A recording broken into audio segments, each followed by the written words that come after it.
हम आपको self proning की विधि बताते हैं। इसके लिए हमें 3 जगह पिलो रखने हैं। हमें सेल्फ प्रोनिंग में करना क्या है, हम पेट के बल लेटेंगे, लेकिन ऐसे नहीं कि सीधे हम पेट के बल लेट जाएं, क्योंकि ऐसा किया तो हमारा पेट दबेगा और पेट का मूवमेंट इफेक्ट हो जाएगा। वो क्यों इंपॉर्टेंट है कि पेट ना दबे? जब हम सांस लेते हैं तो चेस्ट और पेट के बीच में डायाफ्राम होती हैं, और जो डायाफ्राम्स का मूवमेंट होता है उसका बहुत भारी कंट्रीब्यूशन होता है हमारी ब्रीदिंग में। तो अगर पेट दबा तो वो डायाफ्राम का मूवमेंट इफेक्ट हो जाएगा और उससे उल्टा इफेक्ट आ जाएगा। तो ऐसा हमें कदापि नहीं होने देना है। इसी के लिए हम 3 जगह पिलोज रखते हैं। एक ये बिल्कुल पैर की तरफ, देखिए ये है पिलो जो बिल्कुल पैर की तरफ है। ये उतना इंपॉर्टेंट नहीं है। सबसे इंपॉर्टेंट पिलो हैं 2 या 3 या 4 आपको लेने पड़ेंगे depending on the size of your pillow, जो कि हमारी पेल्विस, जो ये है हिप बोन हम जिसे कहते हैं, इस हिप बोन के नीचे आएंगे। ध्यान रखना है कि पेट के नीचे पिलो नहीं आना है। पेट का जो लोअर मोस्ट पोर्शन है जिसको हम हिप बोन कहते हैं, ये पिलो पे आएगी। और तीसरा पिलो होगा हमारे हेड एंड की तरफ, जो हमारी अपर चेस्ट को सपोर्ट करेगा। तो प्रोनिंग पोजीशन में जाने के बाद हमारी अपर चेस्ट एक पिलो पे सपोर्टेड होगी। हमारी जो ये हिप बोन है ये 2 या 3 या 4 depending on thickness of pillow उस पे सपोर्टेड होगी, और पैर हमारे नीचे की तरफ होंगे। सबसे अहम चीज है कि पेट बिस्तर पे नहीं दबना चाहिए, और आपकी पोजीशन हो जाने के बाद पेट और बेड के बीच में एक हाथ जा पाना चाहिए, जो इंश्योर करेगा कि आपके पेट का मूवमेंट ठीक हो रहा है। अब मैं इसको करके दिखाता हूं। मैं झुका, पेशेंट तो लेटा होगा तो वो लेटी पोजीशन में भी कर सकते हैं, मैं आपको खड़े होकर दिखा रहा हूं। अब मैंने ये 3 पिलो लिए हैं। अब ये इंपॉर्टेंट है कि मेरा पेट ना दबे, ये जो पेल्विस वाला पोर्शन है ये इसके ऊपर आए। तो मैंने अपना ये जो पेल्विस का पोर्शन है इसको इन पिलोस के ऊपर लिया, लेट करके थोड़ा सा मैंने उसको एडजस्ट किया। अब मेरा पेल्विस का पोर्शन, हिप बोन वाला पोर्शन पिलोस के ऊपर है, पेट बिल्कुल फ्री है। अब ये चेस्ट वाले तकिए को मैंने थोड़ा सा अपनी तरफ लिया और इसको यहां पर जो मेरी अपर चेस्ट है इस पे कर लिया, यहां पर। अब आप देखिए इस पोजीशन में आने के बाद इधर साइड से दिखाइए कि ये जो हाथ है मेरा, देखिए मेरे पेट और बेड के बीच में आराम से जा रहा है, और जब मेरा सांस से मेरा पेट हिल रहा है तो पेट के मूवमेंट में कोई रिस्ट्रिक्शन नहीं। ये सबसे अहम चीज है कि हमारा पेट नहीं दबना चाहिए। और जो तीसरा पिलो है वो मेरा पैर की तरफ है। आप देख लीजिए मैंने अपने पैर जो हैं वो पिलोस पे सपोर्ट किए। उसको आप थोड़ा बहुत आगे पीछे कर सकते हैं, और अगर अनकंफर्टेबल लगे तो हटा भी सकते हैं। अब जो हमने ये चेस्ट की तरफ पिलो रखा है इसको हम थोड़ा बहुत आगे पीछे कर सकते हैं। अब सर कैसे पोजीशन करें, कई तरीके हैं। आप या तो सीधा इसको थोड़ा ऊपर लेके अपनी थोड़ी जो है वो इस पे सपोर्ट कर सकते हैं, देखिए ऐसे हो गया। या दूसरा ऑप्शन है कि आप थोड़ा सा इसको नीचे करें, और हमने दोनों अपने हाथ ऐसे ले लिए और हमने हाथ पे इसको सपोर्ट कर लिया। और ऑक्सीजन अगर लगी है तो मास्क लगा है तो मास्क भी लगा हुआ हो सकता है, और अगर नेजल कैनुला है तो वो भी लगा हुआ हो सकता है। या मैंने अपने सर को ऐसे कर लिया, या मैंने अपने सर को ऐसे कर लिया, या फिर इसको हटा के मैंने इसको इसके ऊपर कर लिया। तो आपको चूंकि 2 घंटे तक लेटना है तो आप बीच बीच में इसकी पोजीशन चेंज कर सकते हैं। आप हाथों की पोजीशन जो है वो आपको कंफर्टेबल रखनी है। आप यहाँ भी रख सकते हैं। आपने एक हाथ साइड ऑफ द बॉडी में कर लिया, दूसरे को थोड़ा आगे पीछे कर लिया, इसको इधर कर लिया, इसको आगे पीछे कर लिया, और बीच बीच में आप थोड़ी बहुत पोजीशन चेंज कर सकते हैं।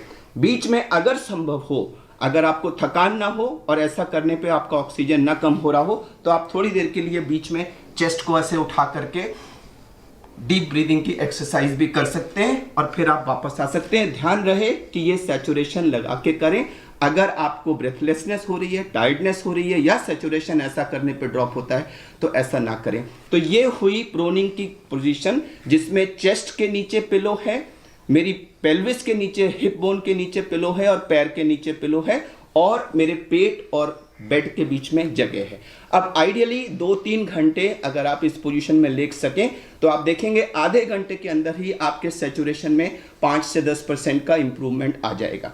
2-3-4 घंटे आप इस पोजीशन में लेटिए, उसके बाद आप पोजीशन चेंज कर सकते हैं। मैंने ये पिलो हटा दिया, मैंने ये पिलो भी हटा दिए, और ये पैर वाला पिलो भी हटा दिया, और अब मैं लेफ्ट लैटरल पोजीशन में आ गया। मेरी लेफ्ट साइड डाउन है, मैं लेफ्ट लैटरल पोजीशन में आ गया, हाथ को यहाँ रख सकता हूँ, यहाँ रख सकता हूँ, यहाँ रख सकता हूँ, जैसे चाहे सर पे रख सकता हूँ, जिसमें मुझे कंफर्टेबल लगे। अब मैं 2 घंटे लेफ्ट लैटरल पोजीशन में लेटने की कोशिश करूंगा। उसके बाद फिर मैं राइट लैटरल पोजीशन में चला जाऊंगा। मैंने अपनी पोजीशन चेंज कर ली और अब मेरी राइट साइड डाउन है और अब मैं राइट लैटरल पोजीशन में आ गया। तो मैं अब राइट लैटरल में 2 घंटे लेटने के बाद अब हम सीधे हो सकते हैं, अपने बैक के बल लेट सकते हैं और इस पोजीशन में हम थोड़ी सी ब्रीदिंग एक्सरसाइजेस कर सकते हैं थोड़ी देर, या फिर हम धीरे धीरे धीरे उठ के बैठ सकते हैं और उठ के बैठ के चौकड़ी मार के बैठ जाएं। ऐसे बिल्कुल अपने को झुका के ना बैठें ऐसे, क्योंकि उससे हमारी लंग कैपेसिटी कम होती है। अपने को पूरा जितना सीधा हो सकता है और जितना चेस्ट को पीछे कर सकते हैं, थोड़ा सा ऐसे मूवमेंट कर लें, थोड़ा शोल्डर्स को ऊपर नीचे मूवमेंट कर लें, थोड़ा ऐसे दाएं बाएं मूवमेंट कर लें। और बैठने के साथ में आप अपने को सपोर्ट भी कर सकते हैं। बेड पे कोई स्टूल या कोई ऐसी चीज अगर ले लें, ऐसे रख लें और उस पर एक पिलो रख करके ऐसे करके आप यूं रख करके इस पर सपोर्ट लेकर भी बैठ सकते हैं। तो इससे भी, ये हम लोग कार्डियक पेशेंट्स में ये पोजीशन अक्सर यूज करते हैं, तो इससे भी आपको सपोर्ट लेके बैठने में थोड़ा सा मदद मिलेगी। तो 1-2 घंटे बैक पे लेटना या सीधा, तो 2 घंटे प्रोन यानी पेट के बल, 2 घंटे लेफ्ट लैटरल, 2 घंटे राइट लैटरल, फिर 1-2 घंटे बैठे हुए या बैक पे लेटे हुए, और फिर इसी साइकिल को हम रिपीट कर सकते हैं। अब जरूरी नहीं है कि हर पोजीशन में आपको बेस्ट मिले, इंडिविजुअल वेरिएशंस होंगे। तो अगर आपको किसी एक पर्टिकुलर पोजीशन में बेस्ट ऑक्सीजन मिल सकता है तो उस पोजीशन को आप ज्यादा समय के लिए इस्तेमाल कर सकते हैं। मैं फिर दोहराना चाहूंगा कि ये जो सेल्फ प्रोनिंग है, ये कोई मैजिक बुलेट नहीं है, नंबर 1। नंबर 2, ये ऑक्सीजन का या वेंटिलेटर का या आईसीयू केयर का कोई श्योर शॉट ऑल्टरनेटिव नहीं है।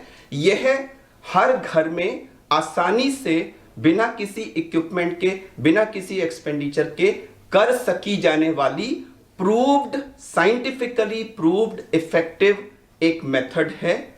और इसको जैसे ही आपका सैचुरेशन कम होना शुरू करे, अगर आप इसको इस्तेमाल करने लगे तो तुरंत आपको 5 से 10% का ऑक्सीजनेशन में इंप्रूवमेंट मिल जाएगा, जिससे हो सकता है आपको ऑक्सीजन लगाने की जरूरत ही ना पड़े।